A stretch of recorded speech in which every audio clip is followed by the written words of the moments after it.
sem acesso, na faixa de todos na faixa de 512 a 2 megabits. Lembrando que todos os dados, todos os campos têm que ser preenchidos, mesmo que não possuam valor.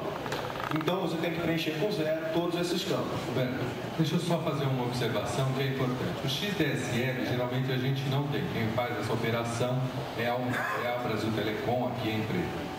Mas a gente tem a parte do SPED-SPEC.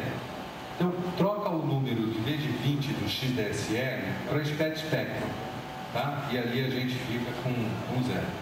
Porque o ADSL, o XDSL significa que você está operando este cabo na rua.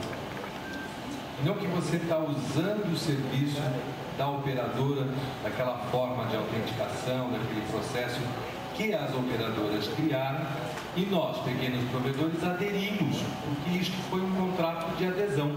Ou seja, como é um serviço monopolista, nós não temos condições de escolher se a gente quer ou não. Contrato de adesão é uma figura do direito e é o seguinte, ou faz ou não faz. Ponto. Então, essa capacidade que o Humberto está trabalhando, ela é uma capacidade, no caso, colocou 10 megas, tem 10 megas de link contratado com a Brasil Telecom ou com a Embratel. 5 com a Brasil Telecom, 5 com a Embratel, com a Invisat, não importa. É o meu total.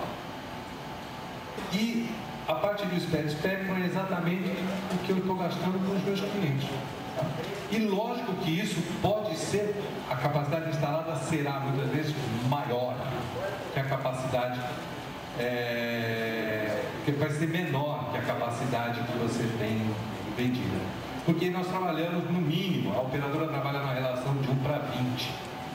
A cada 1 mega vende 20. Para usuário residencial. Para usuário residencial não, para 1,40 para usuário residencial e 1 para 20 para usuário corporativo. E se você comprar 1 mega e vender 1 mega, você está pagando para trabalhar. É por isso que aqui há a diferença desse trabalho. Só para fazer confusão, ali sim, o total de acessos, que aí vai ter por exemplo, ali está prevendo 164 e 512 e 512 a 2 megas, então totalizando 150. Aí essa informação tem que bater, caso contrário o sistema vai acusar o erro. Bom, qual foi a intenção da agência em dar esse trabalho de preenchimento com zeros? Porque a validação desse arquivo ela é feita por um outro sistema que verifica a consistência dos dados. Não existe uma verificação ainda está em desenvolvimento, uma verificação de consistência com os semestres anteriores, com os trimestres anteriores, para que a gente consiga alinhar uma margem percentual aí de crescimento na casa de 20% a 30%, caso você preencha de maneira incorreta o número de acessos. Por exemplo, eu tinha 100 acessos e agora no próximo trimestre eu passei a ter 120 acessos. Mas na correria você preencheu 1.200.000 acessos.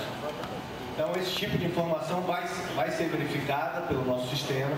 A gente já está trabalhando junto à parte de informática para que esse tipo de inconsistência seja detectada e seja alertada. Não seja modificada, mas pelo menos alertada para a pessoa que está realizando o preenchimento dessas informações. Vai surgir um banner, um pop-up. Você deseja confirmar esse tipo de informação? Existe uma variação muito grande do trimestre anterior para o trimestre atual. Bom, da mesma forma você tem que ir preenchendo para todos os outros municípios. Aqui, por medida de simplificação, eu vou colocar tudo zero.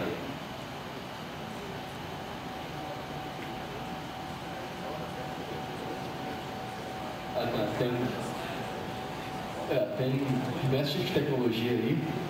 E caso assim, às vezes você tenha dúvida de qual tecnologia, qual tecnologia que eu estou trabalhando, já ali tem casos que ligam lá para os engenheiros da área e esclarece, o pessoal esclarece qual que é a tecnologia que o pequeno provedor lá está trabalhando, prestador.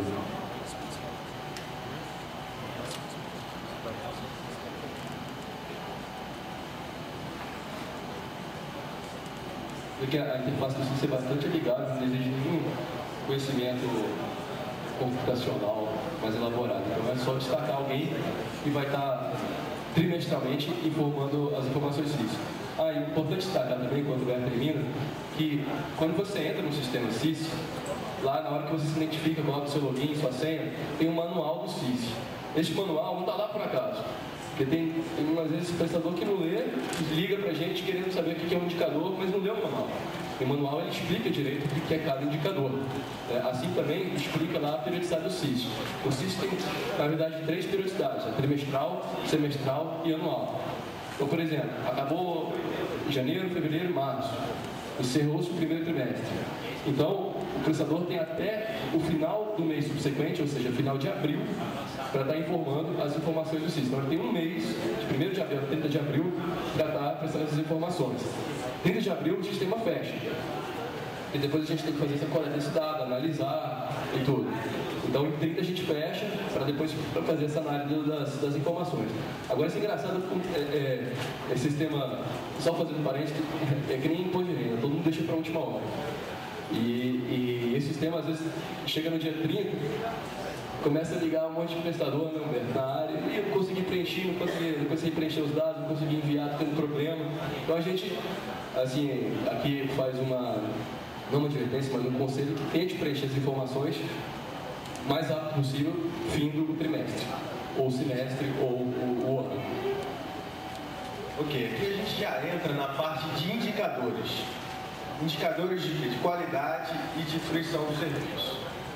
Bom, aqui eu já trouxe um manual para facilitar o preenchimento dessa parte.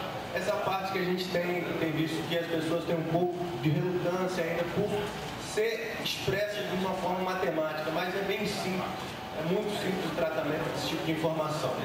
O que a gente quer quando a gente coloca a IDSU, disponibilidade do serviço? É quanto efetivamente o serviço teve disponível para o seu usuário final.